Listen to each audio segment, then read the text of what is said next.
Welcome back to the Frontier. My name is Rob Cernkovic. I'm a co-founder, but I'm surrounded by two CEOs and founders today, so little nervous. James Rockwood and April Rudin, CEO and founder of the Rudin Group. Pretty cool. Not a lot of good happened in 2008, except I started my firm in 2008. So where there was a lot of bad things happening in financial services, people really realized it was a great time to rebrand and think about how they wanted themselves to appear in the public eye.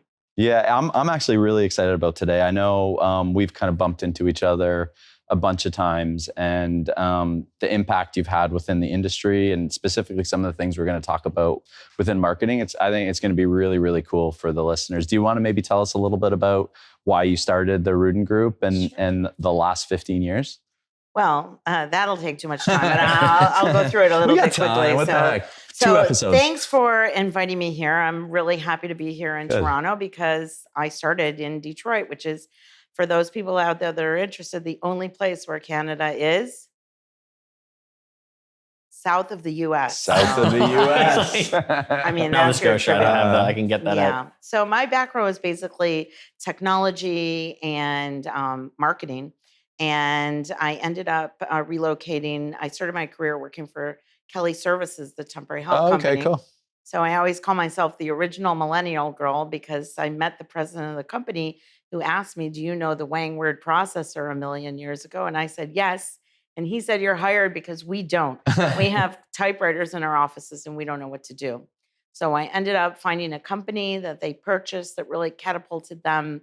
That was from analog to digital, right? Not digital iteration. And came to the attention of Bill Gates, who really wanted to know how a staffing company became a technology company. And then they told me I was at corporate too long. I had to relocate. It was a choice between Flint, Michigan, and New York City. Which did I choose? Ooh, pick me. Yes. New York City. Yes. I relocated to New York. I got married. I had some kids, took some time off. When I went back to work, I realized there's really financial services and the garment industry. And I like to buy garments, but I didn't think I want to work in the garment industry. So I started working for a friend of mine whose family was credited with inventing multifamily office. And I started looking at all the wealth brands, and I had 2 Gen Z kids of my own. And I thought my kids will never buy from a Lighthouse, a yacht brand, a chess piece, the couple on the beach, all of those things just looked so dated to me. And so I came up with the idea of creating a company that would really update wealth brands across financial services, so banking, wealth management, and insurance. And I went to a friend of mine who was running a trust company at the time, and I told him my idea for a business 15 years ago. And he told me 15 years ago, you're too old to be an entrepreneur. Jeez. Banks will never hire outside firms. High net worth people will never be on the internet, and social media is a fad. He's gone and I'm still here. And fast forward, here we are 15 years later. So did that motivate you then? Totally, because I knew that I was onto something. Yeah. I could feel it. It was sort of that transformational time that I felt when I was working for Kelly. I knew that the way that these brands were thinking about themselves and marketing them would not resonate across multiple generations. So sometimes I say, I was like the first person to say millennial, but I don't want to be the last. Like I'm over that part.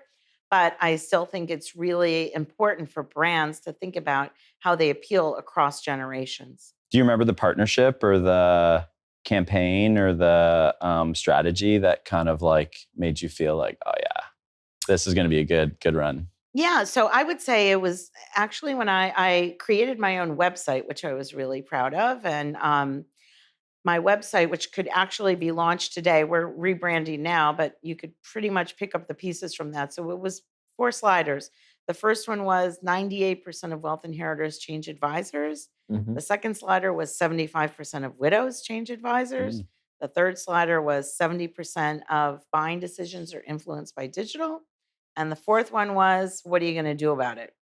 So I feel like we haven't really evolved too far, but people would tell me, this really resonated. You really netted it out. This is what's happening with, those sort of 4 statements or, challenges to the way people are doing business. That's cool. How do you think people are getting it wrong today? Is it simply that they're only appealing to an older generation and not appealing to younger generation? Do you think they're not appropriately appealing to sort of any generation? Where do you think the biggest sort of missteps are today in marketing and wealth management, and where people should be focusing if they're thinking about it? So it's a great question because it's really all over the place. So for some brands, they want to appeal to, they've come to the realization they need to appeal multi-generationally, but it's so overt and horrible. It's like, hey, millennials, with pictures of, kids dancing around or changing jobs or some of the things that people associate that are not very attractive. So it's like, hey, millennials, we speak millennial. So, okay, that doesn't work.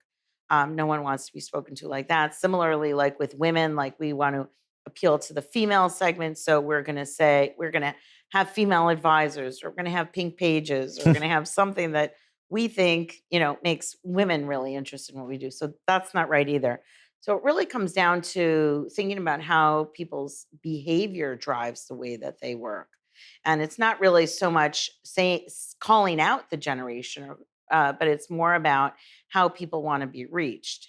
So, so I could be a Gen Z, but I am more digital than maybe my own children. One of my kids, for example, who are not really digital. So it's really, it's more about not focusing in on each generation, but allowing people many different entry points to come to your business.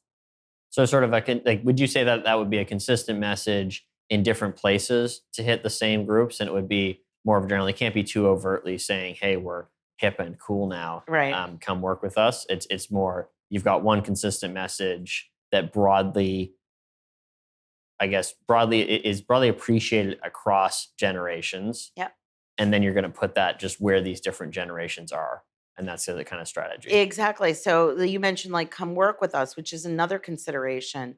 As you guys probably know, the average age of a financial advisor now is 60 plus. Mhm. So a lot of firms are really faced with huge recruiting crunches. So some of the asset managers are now on TikTok with that same message, which is, you'll see Vanguard or you'll see BlackRock on TikTok, which is unexpected. So it's teaching people who are on that platform, here's our brand and here's what we're all about. So it's not saying, yo, millennial, come Yeah. to us. And do you think that it's easier from an enterprise perspective to think about branding, or do you think that it's the responsibility of the advisor? Like, how do those two interact? Because I know you work with a lot of enterprises, but ultimately it's about how the advisors are coming across or how the funds are coming across from an asset management perspective. How do you balance that? So it's a great question. We generally work with enterprises ourselves, Yep. much like Cap Intel. And so we try to create programming and content that can be utilized by a variety of different people. Again, because within any community, right, you can't really say everyone is alike. Yeah. Totally. And every practice is alike. There's so many different people that focus in on ultra high net worth clients, let's say, or mass affluent, or even within a subspecialty like physicians or something like that. So you really need to have that flexibility so that the advisors can find themselves within an enterprise solution as well, because they can't be alienated because enterprise has to work through the advisor. It's a conduit. One of the things that is personally interesting to me is we deal with a lot of different personas, and it feels like the compliance persona and the marketing persona are like way more tied than, or at least in firms that are doing it really well. It seems like they're closely tied and they work together really well. Is that like, do you coach that, or is that natural for enterprises that do it well? I think so because, one of the, they're almost at odds, marketing and Yeah. compliance, because Mhm. you want to say certain things. But the truth is that really, in the 15 years that I've been doing this, people now come to realize they shouldn't be promising returns. They shouldn't be doing things that are not compliant and go against regulatory concerns. So I think there's a more of a bridge Yeah. between marketing and compliance, where compliance realizes that marketing is not trying to make promises, but they're trying to appeal to certain client sets. So I think there's a comfort level. And I would go back to the technology because I think RegTech has done a lot Yeah. to Yep. really push that. What are some strategies for enterprises to ensure they have messaging, they have unique messaging, they may be targeting something into or targeting marketing that's going to bring in a younger generation than potentially the advisors used to working with. How do you find driving adoption, or what are some strategies to drive adoption so that that marketing campaign is truly embraced by the advisors and isn't something where it kind of feels weird for them? And how do people deal with that? Because obviously, across a large enterprise, you have so many different personalities, you have so Yeah. many different generations and target personas in that advisor force that need to be part of that messaging or that needs to be powered through them. What are some ways you try to help enterprises tackle that problem? So that's a great question, James. I mean, the first thing that's really important that we encourage our clients to do is a competitive analysis because many people have an idea of who they think their competitors are and what they think their competitors are actually saying.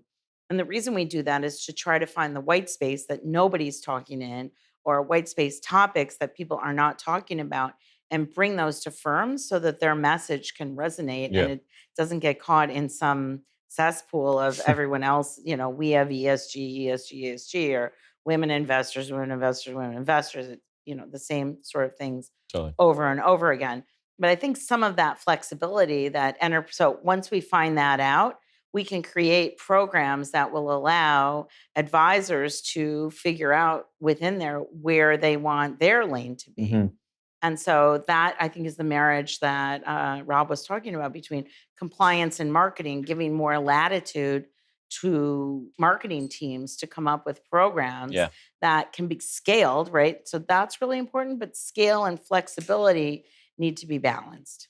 Is it drastically different to work with a firm that has supports independent brands, so their advisors have their own independent brands, versus a firm who you're as the retail investor and as the advisor kind of buying into that brand? So you have kind of one brand, one message versus a firm that would be supporting more independently branded financial advisors. Is it the same challenge? Is it impossible when you're working with a group that supports independence? Like how do you help kind of drive that message forward?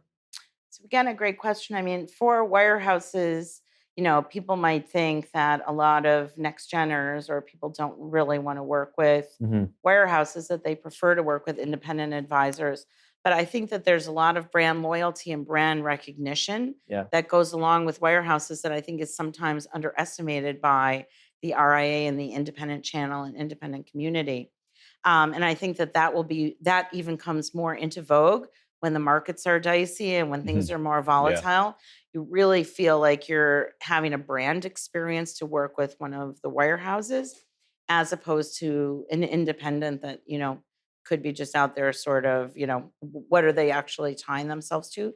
So then you see roll ups of the RIAs, like those are a little bit, with more like oomph, let's Yeah. say, and Mhm. more power, right? That people can see. But a lot of the branding and messaging work that goes into RIAs becomes really personal and is a heavy lift because they're sometimes coming out of wirehouses where they have zero brand and they need to really figure out who they are, what they stand for, and what kinds of clients that they're working for. So we work with really the whole sort of arc of wealth management. And within an enterprise, um, I came from Salesforce, and we think about like top of funnel and like targeted funnel, I know and your and people. you Yeah. know how it is. So, like similarly in the wealth and asset management industry, um, how do you how are people balancing like top of funnel, like casting a wide net Yep. from a brand perspective, but then also personalization because different people have different needs, especially from like Yep. an asset management product perspective or like a wealth manager like relationship perspective. How should or how are people kind of thinking about that right now? So for, warehouse and certain enterprise, a lot of that is done at the enterprise Sure. level. And then some of it is done on a local level. So Yeah. individual advisors in a local community might do community outreach, might be involved in certain Yeah. philanthropies, might, different things where they're going to meet um, potential clients and then center of influence. Like we really recommend that people do B2B marketing also. So to center of influence and not so much focusing in on end investors, because that. What would be an example of that? Like, what do you mean by B2B center of influence? So for a lot of our clients, we try to help them think about meeting center of influence. So so other financial advisors, Okay. accountants, Yeah. right? CPAs, they're involved with people selling a business. So they're right on the precipice Yep. of someone needing a new advisor, and a B2B referral is stronger than a B2C referral, than me just saying, hey, I really like James. He's my advisor. Rob, give him a call. Yeah. So we feel like building that network is really strong. Again, also with attorneys, trust and estate attorneys, matrimonial attorneys, a lot to really dig in there.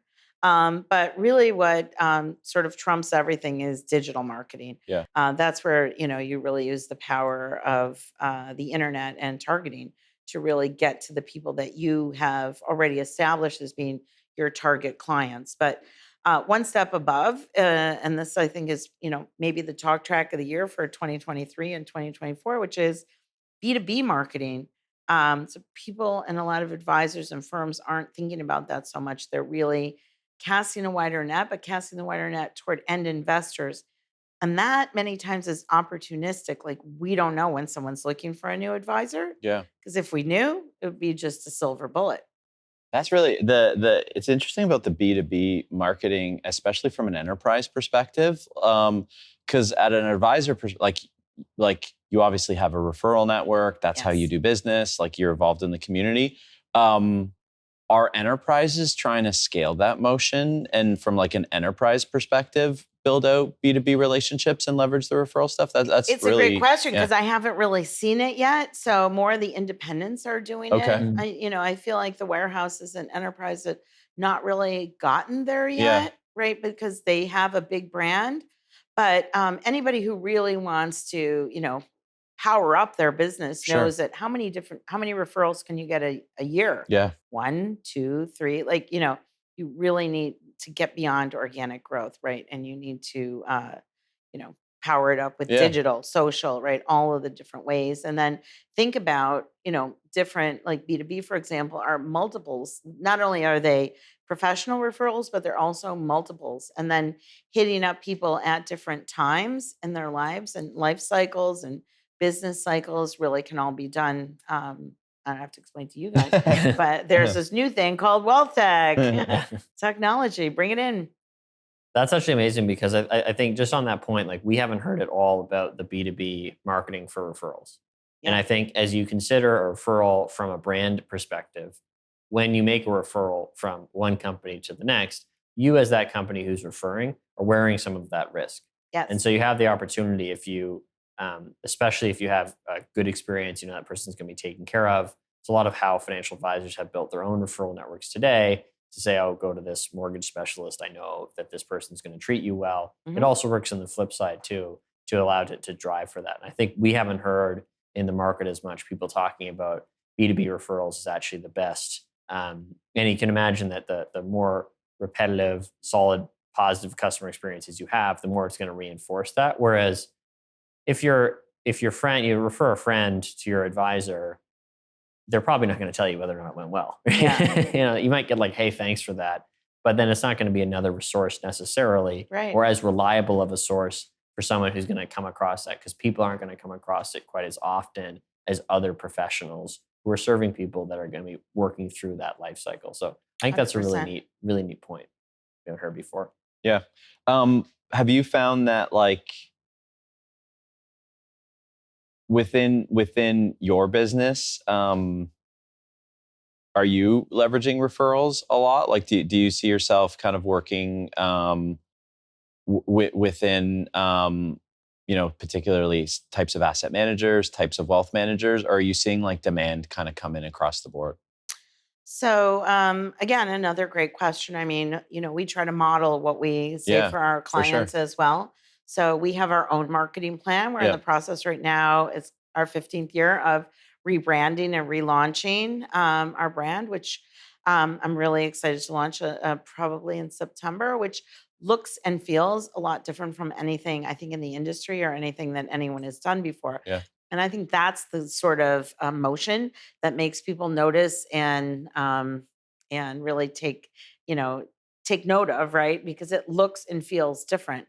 And that's another thing in wealth management marketing. A lot of the advisor marketing just looks the same, right? From one to the other to the other. So we try to model something that's a little bit different. And I think for myself, I've tried to model that too on social media. I mean, the reason I've been able to build up followers and following is because I think I haven't really stuck to any particular recipe, but Yeah. it feels like me. I mean, probably the biggest compliment that I get from people is when I meet you, I feel like I already know you, right? Because I follow you on social. So you're a little bit funny, you're a little bit this, you're Yeah. a little bit that. And that's one of the things I think that needs to be embraced by brands is it's okay to just be who you are, right? Because that's more transparent and that's more authentic, and that's where the connection is made. And you mentioned technology a few times, and you kind of started in tech, Yes. for lack of a better word, and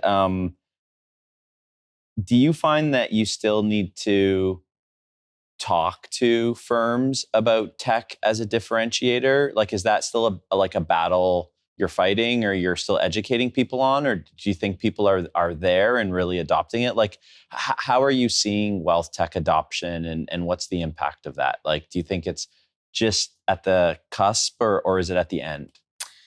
I would definitely say it's at the cusp. I mean, like I said, I could bring out my website from Yeah, 15 years yeah, ago, and there really hasn't been, I think, the pandemic, which was tragic for so many people, yeah, but really accelerated the adoption of wealth tech. I think that's something we can't really yeah, deny. And so that's been a really important accelerant just to even prove to compliance yeah, that you can do things a different way and that it really works.